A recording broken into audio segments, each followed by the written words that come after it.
Most people who will be displaced by AI will not see it coming, not because they were not paying attention, but because they were measuring the wrong thing. They were watching headlines about which industries are at risk when the actual question is far more surgical than that.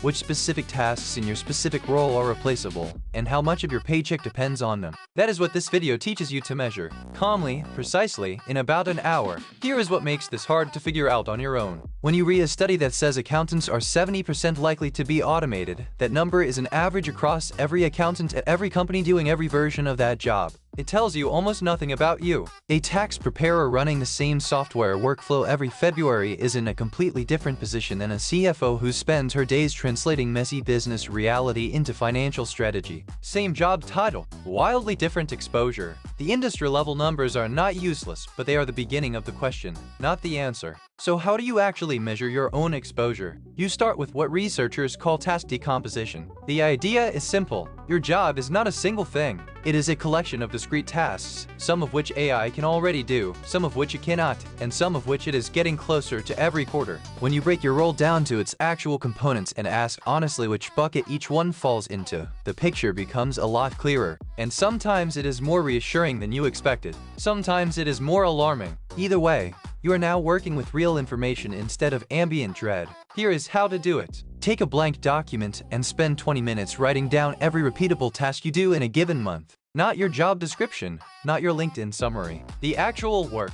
Summarizing data from reports. Answering the same 10 types of client questions. Scheduling and coordinating across teams. Building slide decks from templates. Reviewing contracts for standard clauses. Drafting first versions of emails or proposals. Writing status updates. Whatever fills your actual days. Be granular. If you vaguely write down communications as one item, you will miss the distinction between the tasks that are already being done by language models and the tasks that still require genuine human judgment about specific relationships and contexts. Get it on the page first, then we can assess it. Once you have your list, you are going to run each task through 3 filters. The first filter is routine versus adaptive. A routine task follows a predictable pattern each time. Given the same inputs, the output is roughly the same.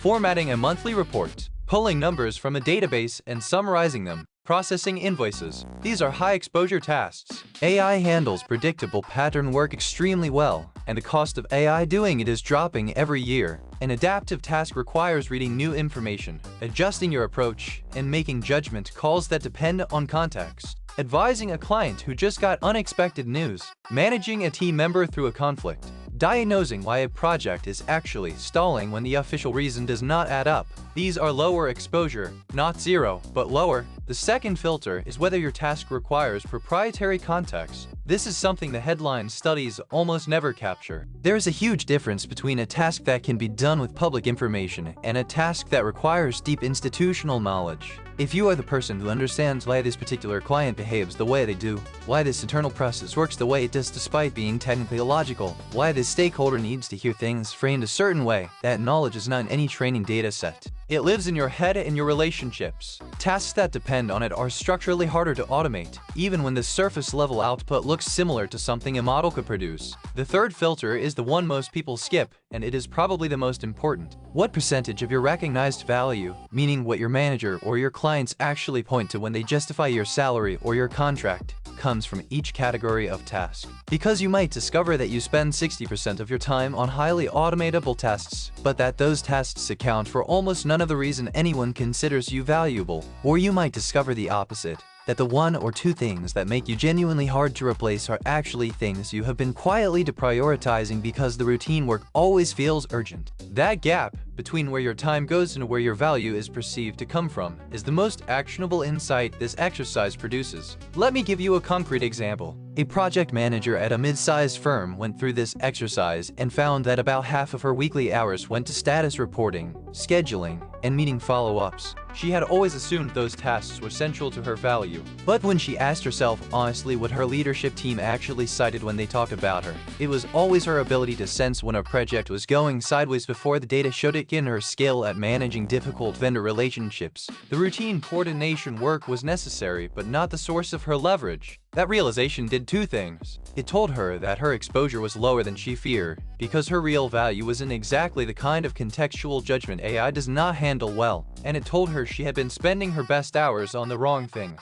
She started delegating and automating more of the coordination work and reinvesting that time in the judgment-heavy work.